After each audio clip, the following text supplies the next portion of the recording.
দেখেন কাকা, বিচার ঠিক মতোই করেন। আমি এতদিন হুজুরের সম্মানে দিয়ে টাকা কিচ্ছু বলি নাই, আমি আর সহ্য পারবো না। আমি কয় টাকা বুঝলে ব্যবসা করি, 2 মাসে আমার 15-16 হাজার টাকা বাকি বাজায় দিচ্ছে। হ্যার লাগে দেখা হইলে চাইলেই বলে দিচ্ছি দিব দিচ্ছি দিব দিচ্ছি দিব, এই দিচ্ছি দিব করতে আছে, আমার টাকা আর দিতে আছে না। আজকে যেমনি হোক একটা ফয়সালা করবেন, আমার টাকা লইয়ে দিবেন। হ্যাঁ মিষ্টি কথা আর হাসি মুখে আমার পেট ভরতেছে না। বাবা রে বাবা, হুজুর মানুষ এইরকম বাটপার আমি চিন্তা করে পারি না। বাবা মোশাররফ, তুই মাথা ঠান্ডা কর। হুজুরে আসুক, তারা জিজ্ঞাসা করি, তারা প্রতি মাসে আমরা বেতন দিয়ে দেই, তা তোর মসজিদ ওখানে টাকাটা কেন দিতেছে না, কেন ঘুরাইতেছে? মাথা ঠান্ডা কর, আসতেছে। কি যে বলতেছে সভাপতি সাহেব, এমন আমি রাস্তাঘাটে বাড়িতে পাই না, জায়গায় জায়গায় বাকিকে হুজুর তুলে দেয়। এই যে কামটি করে, আমাকে মসজিদে মাটিজুর থাকবো? হ্যাঁ হ্যাঁ, বাদ দিয়ে নতুন একটা হুজুর থাকার ব্যবস্থা করেন। এইটাই তো করতে হইব, এইটাই তো করতে হইব, না তো মাঝে থাকবো না, এই মসজিদের সমান থাকবো না। এই বছর করে দেন, এই দোকান দেয়া আর সংসার চলে। আর ও কি করলো হুজুর, ওর 3 মাসের দোকান বিল বাজিয়ে রাখছে, অথচ মাস শেষে আমরা তার টাকাগুলো দিয়ে দিই। কাকা আমি এত কিছু বুঝি না, আজকে যেমনি হোক হুজুরের টাকাটা লইয়ে দিন। আমার দোকান ফাঁকা, আমার দোকানে মাল উড়াইতে পারতেছি না, আমি ব্যবসা করতে পারতেছি না, আমার পেট চালাম কেমন কখন একটু। বাবা মাথা ঠান্ডা কর, হুজুর আইতাছে, ব্যাপারটা আমি জিজ্ঞাসা করি। আসসালামু আলাইকুম সভাপতি সাহেব, আমাকে ডেকেছিলেন? ওয়ালাইকুম আসসালাম, হ্যাঁ আপনাকে ডাকছিলাম, ভিতরে আসেন। মোশাররফ ভাইয়া তো দেখি এখানে। একটু লেট হয়ে গেল, ক্ষমা দৃষ্টিতে দেখবেন, একটা বাচ্চাকে পড়াতে গেছিলাম তো তাই আর কি। আপনি পড়াতে গেছেন ভালো কথা, আপনি এগুলো কি শুরু করছেন? আপনি কি চান না আমরা এলাকায় থাকি? আমাদের ইজ্জত সম্মান আছে না, কথা বলো না কেন? কথাটা বুঝতে পারলাম না সভাপতি সাহেব, আমি এমন কি করলাম যে আপনাদের মান সম্মান চলে যাচ্ছে? বোঝেন না আপনি কি করছেন? হ্যাঁ বোঝেন না, আমার দেখে আপনি বোঝেন না?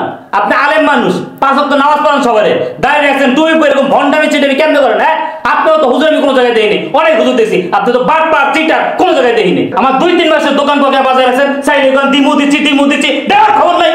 আলেম মানুষ হয়ে এরকম বাটপারে চিটার কেমনে করেন? আজকে আমি টাকা নেই জানুই না। হ্যাঁ মোশাররফ, এই না আমার ডাকছস না? হ্যাঁ কইছি না আমি বিচার করতেছি, তো তুই চিল্লাইতেছিস কি লিগা? চুপ থাক। হুজুর আপনি বসেন, তুই বল। কি বলবো, মাথা মতো গরম হয়েছে, দোকান মাল উঠে দেয়নি। হুজুর আপনি প্রতি মাসে আপনাকে আমরা বেতন দিয়ে দিতেছি না? জি সভাপতি সাহেব।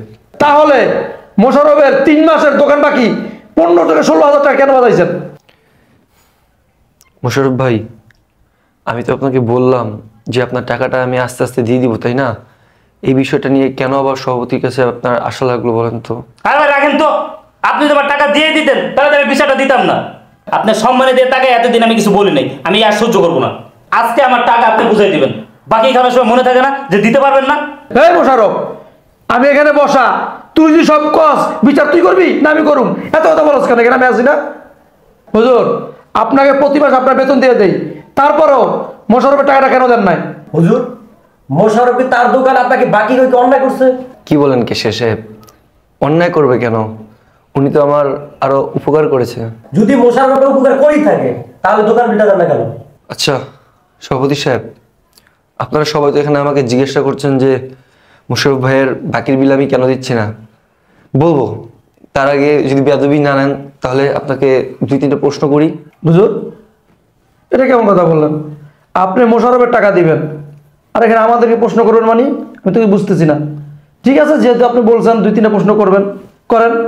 আচ্ছা সভাপতি সাহেব, আমি তো আপনাদের মসজিদে 5 ওয়াক্ত নামাজ পড়াই, ইমামতি করাই, আপনাদের সন্তানদেরকে সকালে ফজরের পর মক্তবে পড়াই, আর যারা বয়স্ক আছে তাদেরকে এশারের পরে কোরআন শিক্ষা দিই। এই 3টা জিনিস তো আমি আপনাদের মসজিদে প্রতিদিন করতেছি, তাই না?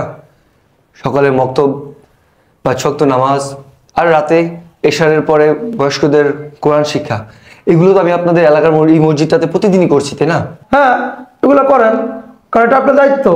আর আপনি যখন আমাদের এখানে ইন্টারভিউ দিতে আসছিলেন, আমরা তো বলেই দিছি যে এই কাজগুলো করতে হবে আপনার। এই কাজগুলোর বিনিময়ে আপনারা আমাকে কয় টাকা বেতন দেন? কেন? আপনার 8,500 টাকা বেতন দেওয়া হয়। 8,500 টাকা আমাকে এই কাজগুলো করার বিনিময়ে বেতন দেন? কাকা আমি দোকান খোলা হয়েছি, এনে কিচ্ছা শুনলো, এগুলো সময় টাইম নেই আমার। কে কয় টাকা বেতন পায়, কেনা কি করে না করে, এগুলো আমার টাইম নেই আমার। মোশাররফ ভাই, আপনি একটু ধৈর্য ধরে বসেন। আপনি এখানে আসছেন বলেই আমি সভাপতি সাহেবকে এই কথাগুলো বলার সুযোগ পাইছি। আপনার টাকারও ফয়সালা হয়ে যাবে, চিন্তা করবেন না, আপনি একটু সবুর করেন। হ্যাঁ মোশাররফ, হুজুর ঠিক কথাই বলছে, তুই বয়, এটা ফয়সালা হইব না। আচ্ছা হুজুর বলেন। আমাকে 8,500 টাকা বেতন দেন, আলহামদুলিল্লাহ। তা সভাপতি সাহেব, যদি বেদবি মনে না করেন আপনাকে একটা কথা বলি। শুনেছি আপনার নাকি দুটা সন্তান, একটা ছেলে একটা মেয়ে। তাদের জন্য আপনি 3টা সাবজেক্টের 3টা টিচার রেখেছেন, ইংরেজি, অঙ্ক, বিজ্ঞান। কি সত্যি বলছি তো? হ্যাঁ ঠিকই বলছেন, 3 টিচার দিয়া 3 সাবজেক্ট পড়াই। এই 3 সাবজেক্টের বিনিময়ে এক একটা টিচারকে আপনি কত টাকা করে বেতন দেন? দূর মিয়া, আদা ব্যাপারী হইয়া জাহাজের খবর নিয়ে লাভ আছে? আপনি আমার পারবেন? আপনি কই আর হেরা কই? ওনারা শিখায় ইংলিশ, অঙ্ক, বিজ্ঞান, আর আপনি আপনি বাচ্চাদের শিখান আলিফ বা তা আসা। তাদের সাথে আপনার তুলনা দিলে কি চলবো? কেশিয়া সাহেব, মাথা ঠান্ডা করে কথা বলেন না। আমি দেখি হুজুর কি বলতে চায়। হুজুর বলেন। কাকা, আমি আপনার অফিসে বসে আমার টাকা ফয়সালার লেগে, আর আপনি আমার বয় কি গুনাইতেছেন? বাংলা, ইংলিশ, অঙ্ক, এগুলো আমার গুনে লাভ আছে? আমি মুখ্য সুখ মানুষ, সেগুলো আমি বুঝি। হ্যাঁ, আমার টাকা পয়সা কি হবে সেটা করেন না। আরে মোশারফ, মাথা ঠান্ডা কর না। এক জায়গায় বললে তার সবকিছু হয়ে যায় না। আর তোর ব্যাপার লই তো বইছি, ফাজলা তো একটা হইবই। হুজুর বলেন। তো সভাপতি সাহেব, আমাকে বলেন একটু যে তারা আপনার সন্তানদেরকে কতক্ষণ করে সময় দেয় এই পড়ানোর জন্য, আর তাদেরকে আপনি কত টাকা করে বেতন দেন? হুজুর কি বললেন? কয় ঘন্টা করে পড়ায়? সাবজেক্ট 3টা তো, এক এক টিচার এক এক সাবজেক্ট নিয়ে 1 ঘন্টা করে পড়ায়। আর বললেন না যে কত টাকা বেতন দেই? যে অঙ্ক করায় তারা দেই 7,000 টাকা, যে বিজ্ঞান পড়ায় তারা দেই 8,000 টাকা, আর যে ইংরেজি পড়ায় তারা দেই 12,000 টাকা। তো ইমাম সাহেব, এইসব প্রশ্ন আমাকে কেন করতেছেন? সভাপতি সাহেব, প্রশ্নটা করার কারণ আছে। আপনার সন্তানদের টিচাররা এক একটা সাবজেক্ট 1 ঘন্টা করে পড়ায়, আর তার বিনিময়ে তাদেরকে এক এক রকম বেতন দেন। কাউকে দেন 6,000, কাউকে দেন 7,000, আবার কাউকে দেন 12,000 পর্যন্ত। অথচ আমি আপনাদের মসজিদের ইমাম সাহেব, আপনাদেরকে 5 ওয়াক্ত নামাজ পড়াই, জুমার নামাজ পর্যন্ত পড়াই, আপনাদের সন্তানদেরকে সকালে মক্তবে পড়াই, আপনাদের মতো যারা বয়স্ক আছে তাদেরকে এশার নামাজের পরে কোরআন শিক্ষা দিই। এত কিছু করাই সারাদিন ধরে। তারপর আপনারা আমাকে কত টাকা বেতন দেন? মাত্র 8,500 টাকা। এবার বলেন, এই সামান্য 8,500 টাকা দিয়ে আমি কিভাবে চলি? কিভাবে আমার সংসার চলে? আমার পরিবারে আমি, আমার 2 সন্তান আর আমার বিবি, 4 জনের পরিবার আমরা। আচ্ছা সভাপতি সাহেব, আমরা তো দীর্ঘদিন যাবৎ আপনার এলাকায় থাকি, আর আপনি তো একজন বাড়িওয়ালা মানুষ। আপনি বলুন তো, আপনার এলাকায় একটা রুম ভাড়া নিতে গেলে কত টাকা ভাড়া লাগে? 1 রুম আর কয় টাকা ভাড়া? 3 থেকে 3,500 টাকার ভিতরে পাওয়া যায়। আচ্ছা সভাপতি সাহেব, মেনে নিলাম আপনি 3,500 বলছেন, তো আমি 3,000 টাকাই ধরলাম। আমার পরিবারে আমরাই 4 জন মানুষ।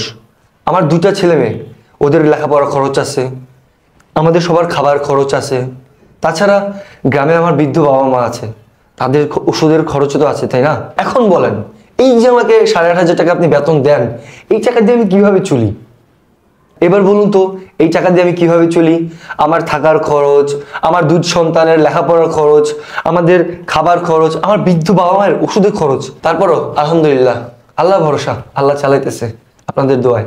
কাকা, আমার টাকার ফসল আমি পাইতাছি না, এইখানে বসে শুনতেছি হুজুর কিভাবে থাকবো, হুজুর কিভাবে খাইবো, এই পাইতারা। আমার টাকা না দেওয়ার ধান্দা আর কি। মোশাররফ ভাই, আপনি আমাকে বাকি দিয়েছেন, আপনার কাছে আমি ঋণী।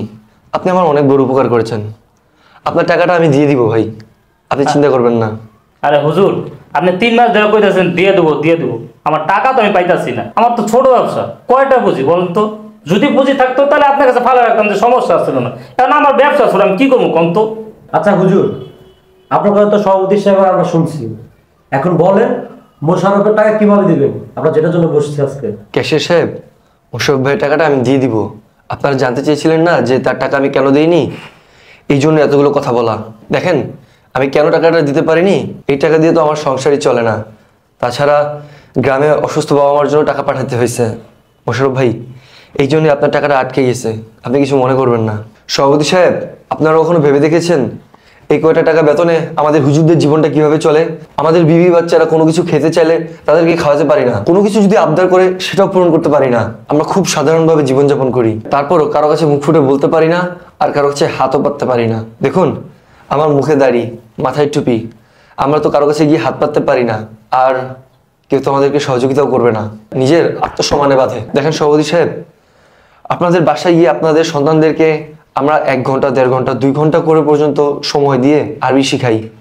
তার বিনিময়ে কিন্তু আমরা কোনো হাদিয়া চেয়ে নেই না। আপনারা খুশি হয়ে আমাদেরকে যা দেন তাই নেই, তার বিনিময়ে আমাদেরকে কত দেন? 200, 500, 1000, যার যেটা ইচ্ছা। আমরা কিন্তু চেয়ে নেই না, কারণ আল্লাহর কালামের সাথে না এই অর্থের যোগ হয় না, এর সাথে কোনো তুলনা হয় না। কারণ কোরআন শিখিয়ে টাকা নেওয়া নিষেধ। অথচ আপনার সন্তানদেরকে যখন ইংলিশ টিচার 1 ঘন্টা করে মাত্র সময় দেয়, তাদেরকে বিনিময় কত দেন? 8,000 টাকা, 10,000 টাকা পর্যন্ত। আরে সেই ইংরেজি শিক্ষকদেরকে আপনারা 10,000 টাকা দেন যারা ইংরেজি ভাষা শিখাইতেছে, ইহুদি নাসারাদের ভাষা শিখাচ্ছে, তাদেরকে দেন। আর আমাদেরকে, আমরা তো আল্লাহর কালাম শিখাচ্ছি, আমরা তো আল্লাহর ভাষা শিখাচ্ছি, আর আমাদেরকে 200, 500, 1,000 টাকা দিয়ে দেন। আর আমরা আল্লাহর ভাষা শিখাচ্ছি, কোরআন শিখাচ্ছি, তার বিনিময়ে হাদিয়া কত দিচ্ছেন? 200, 500, 1,000 টাকা। সভাপতি সাহেব, এই কথাগুলো আপনাদেরকে আমি বলতাম না, আজকে অনেক কষ্ট থেকে এই কথাগুলো বের হয়ে আসতেছে আমার। আমি একজন আলেম মানুষ, আমাদের কোনো সম্মান নেই। সম্মান আছে কাদের? যারা ইংলিশ শিক্ষা দেয়, যারা বিজ্ঞান শিক্ষা দেয়। আরে সেই বিজ্ঞান, যেই বিজ্ঞানের থিওরি কিছুদিন পর পর চেঞ্জ হইতে থাকে, তাদেরকে সম্মান দেন আপনারা। হায় আফসোস, আফসোস। যদিও এই কথাটা বলা ঠিক না, আল্লাহ মাফ করুক। মাঝে মাঝে এই সমাজের অবস্থা দেখে মনে হয় যে ছোটবেলায় আমার মা বাবা আমাকে মক্তবে না পাঠায় যদি স্কুলে পাঠাতো, তাহলে হয়তো অনেক ভালো হতো। ইংরেজি শিখতে পারতাম, গণিত শিখতে পারতাম, শিখে ইংরেজি শিক্ষক হতে পারতাম, তার বিনিময়ে লাখ লাখ টাকা ইনকাম করতে পারতাম, সাথে অনেক সম্মানও পেতাম, ইজ্জত পেতাম, লাখ লাখ টাকা কামাতে পারতাম। আল্লাহ, কথাটা আমি অনেক কষ্ট থেকে বলছি, আমাকে তুমি মাফ করে দিও। তারপর তুমি আমাকে আলেম বানাইছো, আমি খুশি। মোশাররফ ভাই, আমাকে তো আপনি 3 মাস সময় দিয়েছেন, না হয় আর কয়েকটা দিন সময় দিন। এই মাসে বেতনটা পেলে পুরো 8,500 টাকাই আপনাকে দিয়ে দিব। হুজুর, 8,500 টাকা যদি মোশাররফকে দিয়ে দেন, তাহলে আপনার সংসার চলবে কিভাবে? দরকার হলে না খেয়ে থাকবো, আল্লাহ চালাবে, আল্লাহ ভরসা, সমস্যা নেই। মোশাররফ ভাই, আপনার টাকাটা আমি তাও দিয়ে দিব, আপনি চিন্তা করবেন না কোনো। এই মাসে দিব 8,500, পরের মাসেও 8,500 দিয়ে দিব। আপনার টাকাটা এভাবেই আস্তে আস্তে আমি শোধ করে দিব। হুজুর, তাহলে তো ফায়সালা হয়ে গেল, আবার কান্নাকাটি করতেছেন কেন? আসলে আপনারা আমাকে ডেকে এই আসামির কাঠগড়ায় দাঁড় করিয়েছেন, এই জন্য কষ্ট থেকে এই চোখের পানি বের হচ্ছে। আপনাদের কিছু বলার নেই আর। আচ্ছা মোশাররফ ভাই, মাগরিবের নামাজের সময় হয়ে যাচ্ছে, আসেন মসজিদে আসেন। হুজুর, আপনার 2 বার দেওয়া দরকার নেই। 2 বার দিলে আপনি চলতে পারবেন না, আপনার কষ্ট হয়ে যাবে। আপনি আমার আস্তে আস্তে টাকাটা দিয়ে দিন, মাসে 2,000 করে দিলেই হবে। সভাপতি সাহেব আসুন, মাগরিবের নামাজের সময় হয়ে যাচ্ছে। হুজুর দাঁড়ান, কিছু বলবেন?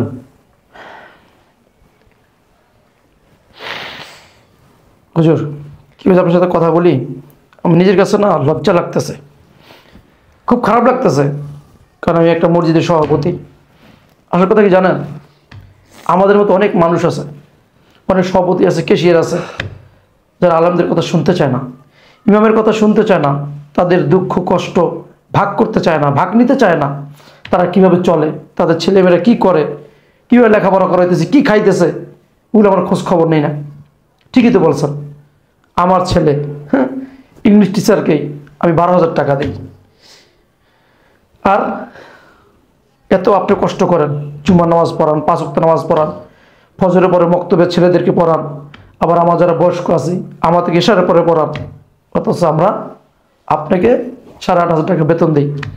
কখনো আমরা চিন্তাও করি না, ভাবিও না যে 8,500 টাকা দিয়ে একটা হুজুর কিভাবে চলে, তার সংসার কিভাবে চলে, ছেলে মেয়েদেরকে লেখাপড়া কিভাবে করায়, আপনাদের কথা চিন্তা করি না। এই ঢাকা শহরে এই যে 8,500 টাকা বেতন পেয়ে কীভাবে ঘর ভাড়া দেন, কীভাবে খান, ওষুধ খরচ, অথচ আমার ছোট ছেলে ওর হাত খরচ প্রতিদিন 1,000 টাকা, 1,000 টাকা দিই, আর 1,000 টাকা করে নিল মাসে 30,000 টাকা। তা আমার সন্তান 30,000 টাকা হাত খরচ করে, অথচ আমি মসজিদের সভাপতি হয়ে আর আপনি একজন কোরআন হাফেজ হয়ে আলেম হয়ে আপনাকে বেতন দিই আমরা 8,500 টাকা। ভাবতে না লজ্জা লাগতেছে। হুজুর আপনি আমাদের চোখ খুলে দিয়েছেন। আসলে এই কাজগুলো যারা এরকম করতেছে, যারা খবর নেয় না, আলেমদেরকে জিজ্ঞাসা করে না, সুখ দুঃখ ভাগ করে নেয় না, তাদের দরকার যারা ক্যাশিয়ার আছে, সভাপতি আছে, হুজুরকে ডেকে এনে তার রুমে নিয়ে জিজ্ঞাসা করা, হুজুর কীভাবে চলতেছেন, কীভাবে কি খাচ্ছেন, কি পড়ছেন, কি অসুবিধা, কিছু লাগবে কি না। আসলে এগুলো বলি না, আসলে কি জানেন হুজুর, আমরা না নিজের চিন্তাই নিজে করি, ছেলে মেয়েদের চিন্তা করি। হুজুর আপনি আমাকে আর লজ্জা দিয়েন না। ক্যাশিয়ার সাহেব, আগামী মাস থেকে ইমাম সাহেবকে 25,000 টাকা করে বেতন দিবেন।